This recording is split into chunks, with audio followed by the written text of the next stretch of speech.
Pilipinas at update naman tayo sa Senate dahil sa pwersa na sa video ito nakita nyo naman magkasama si Senator Marcoleta at Senator Alan Cayetano. So kahit papano dito sa dalawang to pag-asa na mapaayos kahit papano yung mga tinatanong natin about sa mga corruption sa mga nangyayari dito sa government na to. Yun ay kung sabi nga ni Senator Alan na kung hindi sila makukuryente sa Blue Ribbon kasi sana talaga yun kasi yung tinatarget talaga ni Kong Marcoleta na sana ay ibigay sa kanya yung committee na yon.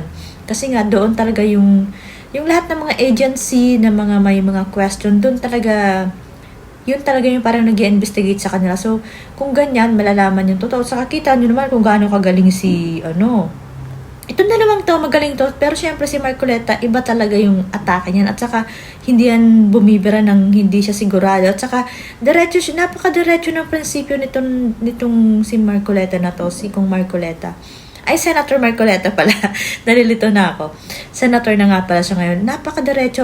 Nauna ko siyang nagustuhan kasi dun sa mga sinasabi niya, dun sa mga pinatunayan niya, dun sa ABS-CBN. Tapos ito nga, dito sa impeachment ni BP Sara, tapos dun sa mga sinasabi niya sa nangyari kay PRRD, as in napaka-diretso, napaka-tama, as in talagang may prinsipyong tao to si Senator Marcoleta. Tapos eto nga si Senator Alan, magaling din talaga to, kita mo dun sa hearing ng impeachment ni BP Sara, 'di ba? Siya yung sinunod ng nakararami kasi tama rin yung mga sinasabi niya kahit papaano. Kaya ang ganda nito, 'di ba? Sabi nga ni Senator Marcoleta, lintik lang ang walang ganti kapag siya ay nakapunta sa Senado. So maganda to kahit papaano kung may mga ganito tayong nakikita. Nagkakaroon tayo ng pag-asa na baka sakali matakot man lang, medyo mabawasan, hindi naman kaya nilang lahat talaga yung solusyonan yan mga problema At least mabawasan man lang, tapos malaman natin yung totoo dun sa mga nangyayari, dun sa mga tinatanong natin, katulad yan, sa PhilHealth na yan, sa Gold na yan, yung mga pinagkukuha nilang pera sa PDIC, sa SSS ba meron din, basta dun sa mga ganyang issue, di ba?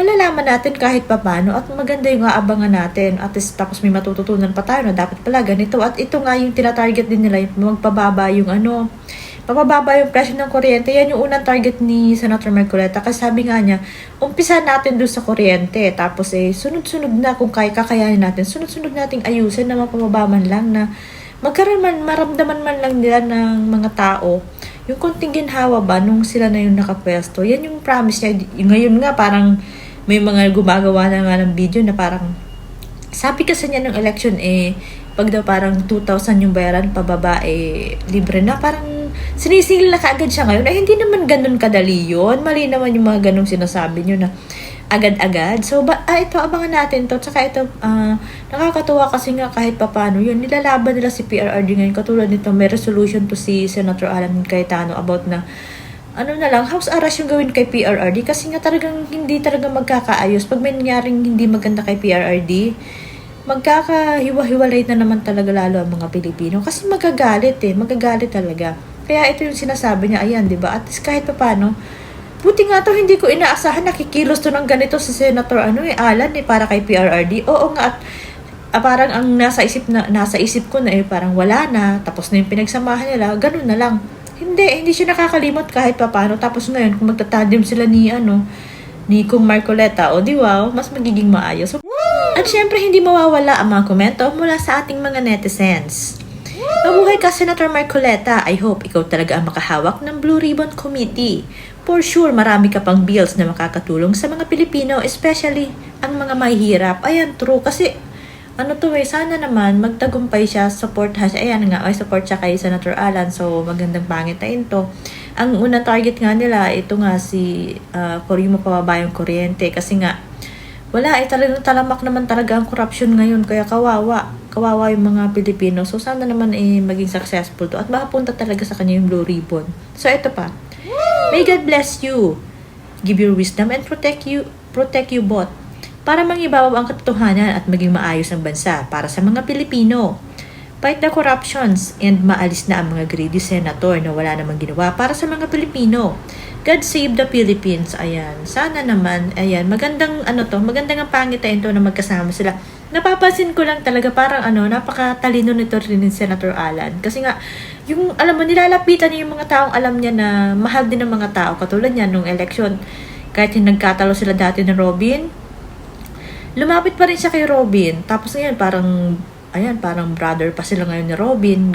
Alam niya kung paano lumapit dun sa mga taong makakatulong niya. Kung bawa dun sa mga batas na gusto niyang gawin, ganon, nakakatuwa. Magaling talaga rin to.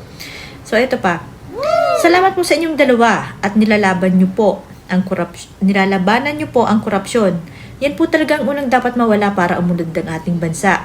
At sana po lahat ng mga senador ay makisa sa inyo. Ayan, syempre, kung may ganyan ang dalawang magaling magsalita, abay mahihiya na yung ibang senator na hindi sumuporta dyan. Pero na lang dito sa makakapal ang mukha katulad nila Reza Ontiveros, di ba? So, ito pa. Senator Cayetano at Senator Marcoleta, kayo ang tunay na magtatanggol ng katotohanan. Sana may masampulan na buwaya sa tuwadkom na makontem at makulong. Talagang binabalikan nila yung hindi nila mapatawad ng mga tao yung tuwadkom kasi napakasama nga naman ng ginawa nila. Yung ginawa pa lang nila kay Kong tuloy. Kay Col Grijaldo, ay hindi na makakalimutan din yung mga tao. So ito pa. Masaya po kami at nandyan kayo at umaasa kami na mapababa ang presyo ng kuryente at mabawasan ang korupsyon. More power sa inyong dalawang magiting na senador. O yan, di ba? Nakakatuwa. As in, magandang development doon sa mga inaasahan natin. Kikilos ka agad dyan, Sir Senator Marcoleta. Siya sa trabaho niya. As in, talagang napaka-hardworking niya pag sinabi niya. So, ito pa. Yes, Senator Cayetano at Senator Marcoleta. Mga sir, ibalik niyo ang dignidad at matinong Pilipinas. I'm counting on you too. Lalo po ang number 1 senator ko na si Sir Marcoleta. Please po, do your best for our country. Minimize the corruption, at least di matatanggal. Yan puli. It takes 6 terms bago ma-eradicate.